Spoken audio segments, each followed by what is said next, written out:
What's good, YouTube? It's your boy, Blue Buzz Sports TV, back at y'all with another one.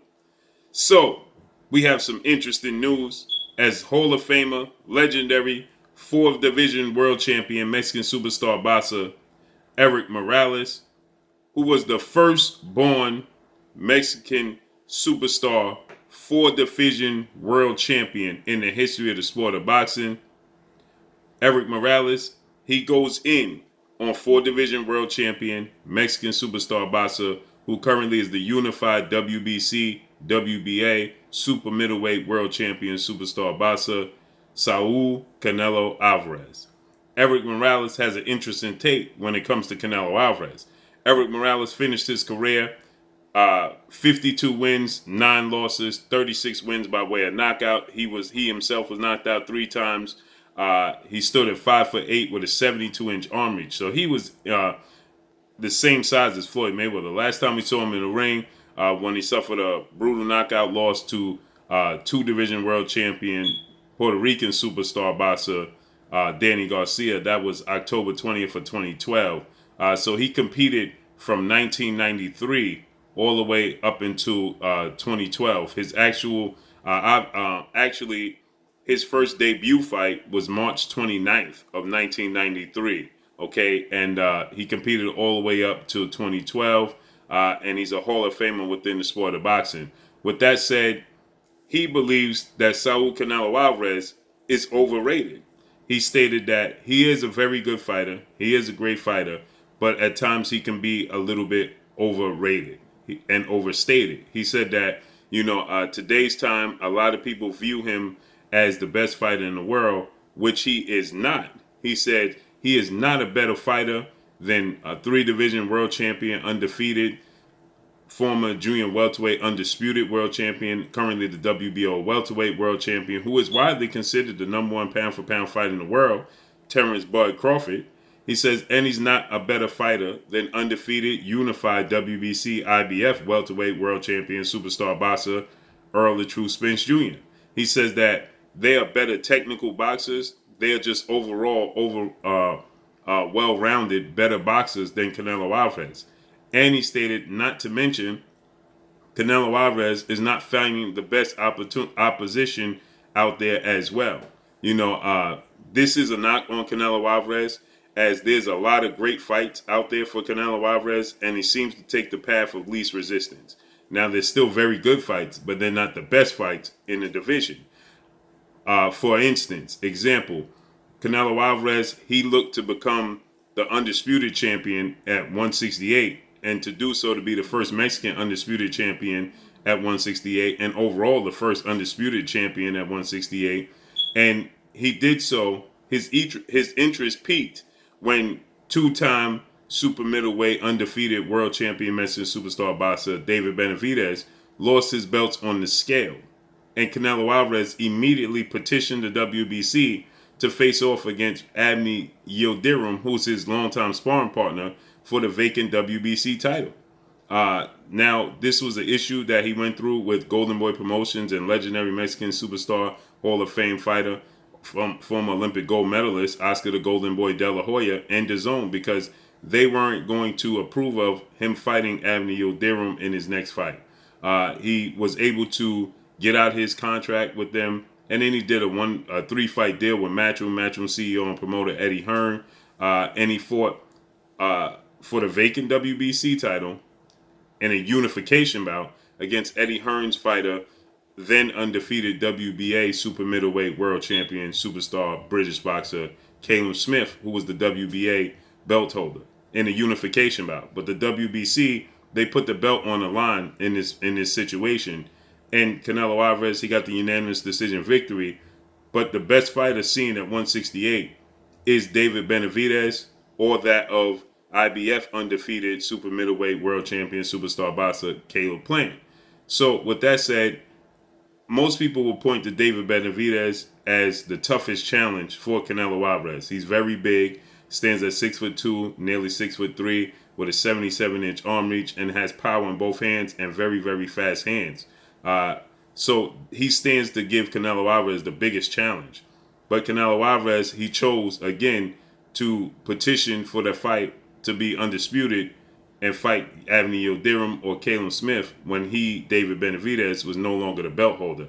David Benavidez, he himself addressed this by stating that, Canelo Alvarez never mentioned my name when I was the champion, but as soon as I lost my belt on the scale, he immediately petitioned to fight for that belt. So he had his eyes on the belt, but it wasn't the belt, it was the man holding the belt. Path of the least resistance. Then he fought Anthony Yildirim, who was his mandatory challenger, but at 160, at the middleweight division, when he claimed that he wanted to be undisputed in the first undisputed middleweight Mexican world champion in the history of sport of boxing, he had a mandatory challenger in two-time, two-division world champion superstar boxer, undefeated Jamal Lyons only Charlo, and he chose and opted to be franchised and not have to face Jamal Charlo. So he had the opportunity to fight Jamal Charlo as well at 154, and he didn't take that opportunity either at 154. So he then was one belt away also at 160 from being undisputed, and he could have took on undefeated two-division world champion superstar boxer Demetrius Boo Boo Andrade, but stylistically that's not a good style matchup for Canelo Alvarez. And again, he opted to go in a different direction. He chose to fight Rocky Fielding at 168 to become the WBA 168-pound regular interim champion, to claim that he's a four-division world champion without fighting the actual best fighters at 168.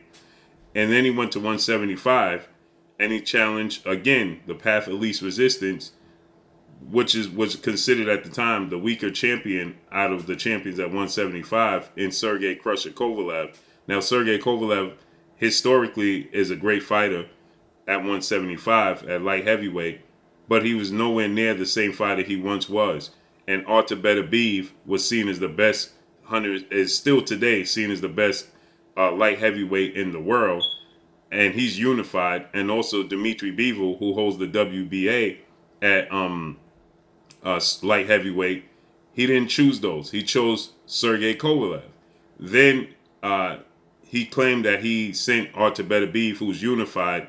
He holds the WBC and the IBF at light heavyweight, that he sent him a contract. And Artur Beterbiev, he said he never received a contract to fight Canelo Alvarez.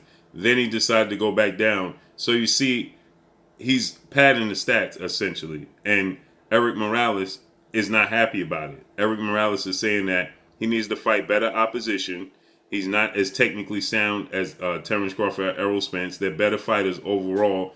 They're more well-rounded than Saul Canelo Alvarez. And, he's slightly overrated.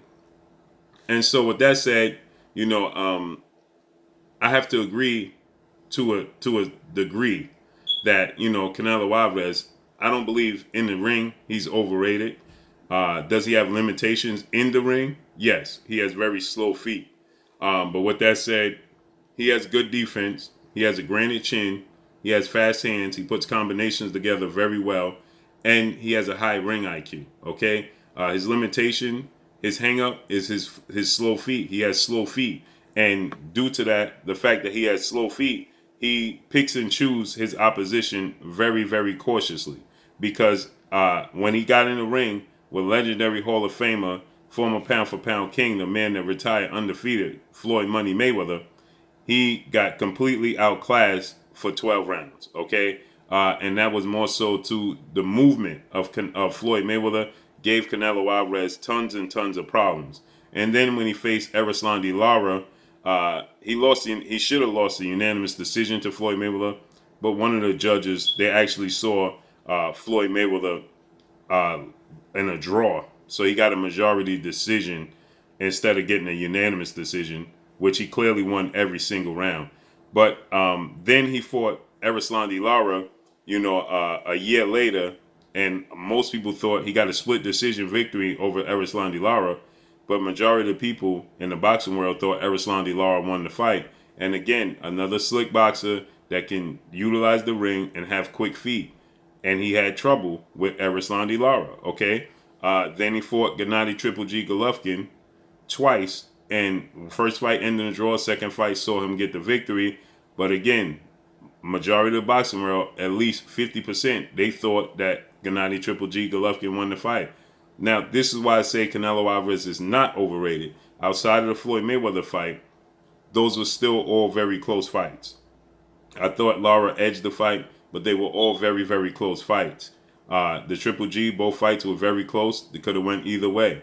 But the fact is, most people feel like, due to the scorecards that are always lopsided in his favor, you always going in because he's the darling in the sport of boxing. The judges already have him going in. Some judge have him winning a fight without even watching the fight, going into the fight. Okay, and that's another issue that a lot of fighters in the boxing world have with Canelo Alvarez. So, then he faced. So, like I said, those two fights with Gennady Golovkin, those were questionable. The Erislandy Lara win was questionable. He lost every round of Floyd Mayweather, but it ended still in a majority decision instead of unanimous decision. Okay, so when he fought Sergey Kovalev, seemed like Sergey Kovalev did not assert himself, did not want to win, wasn't there to win, was simply there to cash a check. Then you look at the Callum Smith fight, he didn't assert himself, looked like he didn't want to be there. His last fight with Avni Yildirim, that ended, in embarrassment, okay? He threw no punches in the first round. Second round, he threw slightly more punches. A total of 15 punches he threw and landed in a complete fight. Danny Jacobs looked hesitant. So it's just, there's a lot. Now, Canelo Alvarez is 55 wins, 1 loss, 2 draws on his resume, 37 wins by way of knockout. He's 30 years of age, stands at 5'8" with a 70-inch arm reach, okay? So, oddly enough, his intangibles are equal to that of Erik Morales. Both 5'8". Erik Morales has a 72-inch arm reach, but obviously Canelo Alvarez packs more weight than Erik Morales. So, with that said, I don't believe that he's overrated. I do believe that inside the ring, I think that he's very skilled in the ring. But I do believe his accomplishments are overstated due to the fact that the level of opposition. And him being Canelo Alvarez, he can absolutely pick and choose the best opposition out there. And he's choosing the path of least resistance. He already has a fight plan already set, for 2021. He's going to face, in his next fight, Billy Joe Saunders, May 8th, Cinco de Mayo weekend. He's a 2-division world champion. He's the WBO super middleweight world champion. It's a unification bout. But again, it's yet to see. Billy Joe Saunders in his last 4 fights did not look that spectacular. Then he's set to face Caleb Plant, which is seen as to be a much tougher task in September, Mexican Independence Day weekend, for Undisputed should he get past Billy Joe Saunders. So we have to see how that rounds out and plays out. But again, David Benavidez is seen as the best super middleweight, and most people feel like if he runs the gauntlet and becomes undisputed, he won't fight David Benavidez. He'll then vacate the belts. So there's a lot of maneuvering when it comes to Canelo Alvarez's career. He does have a lot of, I don't want to say a lot of, but he does have, shortcomings in the ring that can be exploited, and they pick and choose wisely who his opponents are that stand right in front of him, so that he could look his absolute best. So let's see how this unfolds. But Erik Morales doesn't take too kind of Canelo Alvarez and his accomplishments. He feels he's overrated, and he's definitely not the best fighter in the world.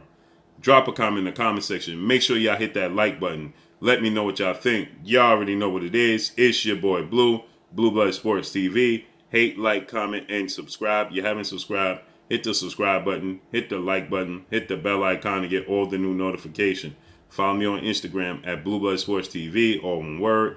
Y'all already know what it is. Shout out to the entire LDBC. Shout out to New Media. Shout out to Black Media Row. Make sure you like and share these videos. That's all I got for y'all. Peace.